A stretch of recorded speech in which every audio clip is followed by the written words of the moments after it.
আসসালামু আলাইকুম। আপনারা সবাই ভালো আছেন? দেখেন, আমরা কোন জগতে বসবাস করি।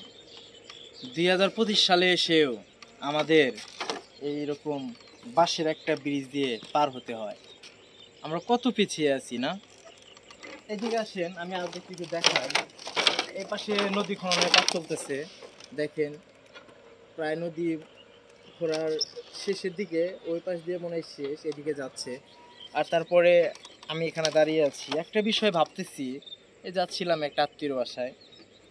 তো এখানকার মানুষের চলাফেরা কত কষ্ট, তারা কিভাবে পরিশ্রম করে এখান দিয়ে এই যে ধানের আবাদ টাবাদ করে, আরো কত কৃষি কাজ করে, তারা কিভাবে এখান দিয়ে বয়ে নিয়ে যায়। আমি তো এটাই ভাবতেছি যে মানুষ কত কষ্ট করে। আমাদের দেশে এত বুয়েটে এত ইঞ্জিনিয়ার এত পড়াশোনা করে বিদেশে যায় কামলা খাটার জন্য ভাই। আর আমার দেশের মানুষ একটা ব্রিজ বানাতে গেলে বাইরে থেকে আপনার ইঞ্জিনিয়ার নিয়ে আসতে হয়। তাহলে আমার দেশের মানুষ পড়াশোনা করে কি করতেছে? সব কি বিদেশ কামলা খাটানোর জন্য যাইতেছে? আমি সবাইকে এরকম ইনসার্ট করে কথা বলতেছি না। আমি বলতেছি এই জন্য যে, কারণ দেখেন বিপদাবাদে রাত্রিবেলা হঠাৎ করে গর্ভবতী মহিলাকে কিভাবে নিয়ে যাবে হসপিটালে এখান দিয়ে? তারা নিজের উদ্যোগে, হয়তো অনেকে সরকারের কাছে আবেদন করছে ব্রিজটার জন্য, কিন্তু তারা পায়নি। কারণ এখানে দেশটা দালালে ভরে গেছে, কিভাবে পাবে? এখন মনে করেন যে এই ব্রিজটা হয়তো নিজেরা উদ্যোগে তৈরি করছে, তারা গ্রামবাসী সবাই মিলা এটা, আমার মনে হয় উদ্যোগ করছে। উদ্যোগ করে সবাই মিলে এলাকার, যেহেতু গ্রামগঞ্জ বাস বাসচোক সব কিছু থাকে, তো এই জন্য মনে করেন যে ওনারা হয়তো নিজের ছোপ থেকে কেটে নিয়ে এসে এটা করছে। দেখেন, তারা নিজেরাই যদি করতে পারে, তাহলে সরকারের কি উচিত না, বা আমাদের দেশের মানুষের উচিত এটা লক্ষ্য করা? কারণ আমরা গ্রামগঞ্জে পল্লী অঞ্চলে যারা বসবাস করি, আমরা এখন অনেক কিছু পিছিয়ে আছি ভাই, অনেক কিছু থেকে আমরা বঞ্চিত। ঠিক আছে, এখন কি করবেন বলেন? এই দেন গাম বাড়ায় গেছে ভাই, তাহলে এদের কি কষ্ট হয়? এদিকে আসেন, আমি একটা জিনিস দেখাইতেছি। এটা প্রায় কয় কিলো হবে আপনার? বেশি না, 4-5, ওই পাশ থেকে আপনার 1.5 কিলো 3 কিলো হবে না, এরকম রাস্তা। কিন্তু এত কষ্ট কল্পনার বাইরে। ঠিক আছে, জিনিস এই 2025 সালে এসে আমার এলাকায় এরকম সাক্ষ্য বাঁশের ব্রিজ দিয়ে পার হতে হচ্ছে। খুবই দুঃখজনক বিষয়টা। প্রিয় দেশবাসী, আপনারা যদি ভিডিওটা দেখে থাকেন, অবশ্যই আমার এই যে আশেপাশে প্রিয় এলাকার মানুষগুলো, তাদের চলাফেরা খুবই কষ্ট। এখন হয়তো পানি নাই, এই জন্য তাদের কোনো সমস্যা হচ্ছে না, কিন্তু যখন পানি থাকবে রাত্রি বিরাতে, ছেলেমেয়েরা ঠিকমতো স্কুল কলেজ করতে পারতেছে না, বা বিশেষ কোনো রুগীকে খুব দ্রুত মেডিকেলে নিয়ে যাওয়া যাচ্ছে না। কারণ এরকম পরিস্থিতি কিভাবে না আসবে গাড়ি, না আসবে কোনো ভ্যান। অনেক রোদ, রোজার ভিতরে রোজাও লেগে গেছে। একজন বসে আছে নাকি জিগাই যে কি অবস্থা। আসসালামু আলাইকুম ভাই। ভাই ভালো আছেন? আপনার বাসা কি এখানে? হ্যাঁ, এখানেই সামনে। আপনার সাথে একটু কথা বলবো, একটু উঠে আসেন যদি ফ্রি থাকেন।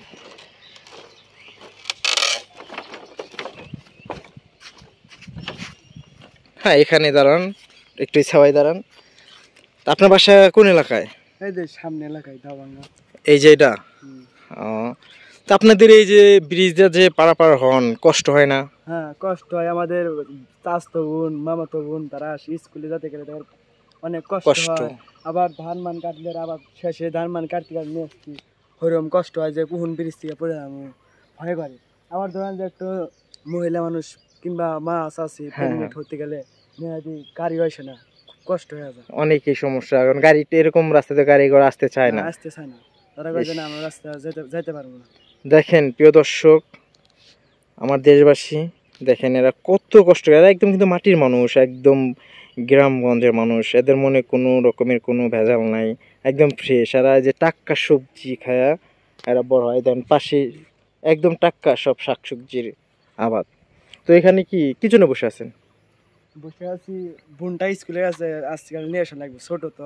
ও, এই পার হইতে সমস্যা হয়। সমস্যা, আসতে পারে না। তাহলে আপনাদের এলাকায় তো মনে হয় আত্মীয় স্বজন করতেও তেমন একটা মানুষ ভয় পায়, রাস্তাঘাট নাই। আবার কোনো বোন টুন স্বাস্থ্য বোন বিয়েটা দিলে আর তারা বিয়ে করতেছে না, গায়ে রাস্তাঘাট নাই, জামাই গাড়ি টাড়ি নিয়ে আসতে পারে না, সেই জন্য অপমান করে তারা বিয়ে দেয় না। তারপরেও আল্লাহ যার রিজিকে যেটা আছে সেটা সে করবেই, যার বিয়ে যেখানে লেখা রেখেছে সেটা হবেই। আপনি কি বিয়ে শাদী করছেন? না, আমি বিয়ে শাদী করি না। যাই হোক, আপনার নামটা কি ভাই? রবিন। রবিন। তো ভাই, রবিন ভাইয়ের সাথে কথা বলে খুবই ভালো লাগলো ভাই।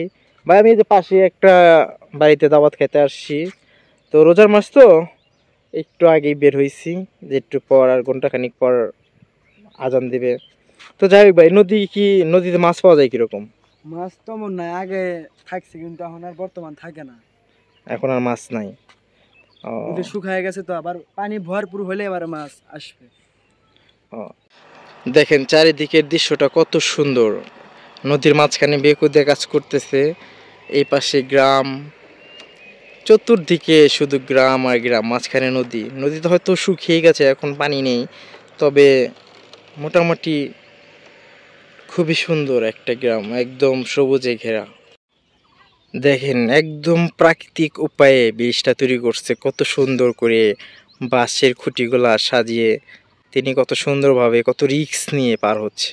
দেখছেন মাথায় বোঝা নিয়ে, তারা যে কি পরিমাণ সে রিক্সে পার হচ্ছে সেটি জানে, কারণ এমনিতেই বয়স্ক মহিলা, তারপর এরকম আমি তোর উপর দাঁড়ায় দেখছি সমানে কাঁপে, দুই দিকে সমানে দোল খেলে। তো যাই হোক, এটাই জীবন, এটাই বাস্তব। দেখেন গ্রাম্য রাস্তা কি মানে কতটা সুন্দর, প্রাকৃতিকের মাঝখান দিয়ে একদম ভরপুর, অনেক সুন্দর লাগতেছে, রোদ লাগতেছে, তারপরেও সুন্দর লাগতেছে, কারণ জায়গাটা খুবই ভালো লাগতেছে, জায়গাটা অনেক সুন্দর। এই যে চারিপাশে শুধু ঘাস, তারপরে নদী, মোটামুটি জায়গাটা খুবই সুন্দর। আর এখানে একদম ফ্রেশ ফুড দেখলাম, আপনার লাউ গাছ, কদু গাছ, তারপরে যেগুলো একদম কীটনাশক মুক্ত সবজি, আমরা শহর অঞ্চলে যেরকম খাই তার থেকে অনেক ভালো, মানে সব কিছু একদম ন্যাচারাল ভাবে তৈরি হয়। এত সুন্দর নদী, দেখেন এই নদী নৌকা ছাড়াই পার হব, বিশ্বাস হচ্ছে না? দেখেন কিভাবে নৌকা ছাড়া নদী পার হই, একদম নৌকা ছাড়া। ওই যে দেখেন একজন পার হইতেছে, আমরাও তার পিছে পিছে পার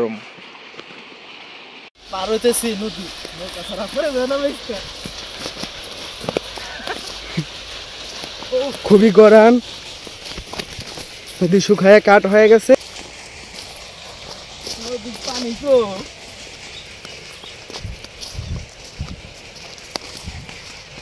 প্রিয় দর্শক,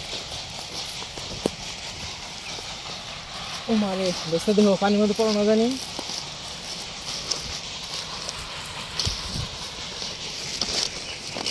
এগুলো কস্তুরীর ব্রিজ, আজকে দুটা ব্রিজ দেখলাম।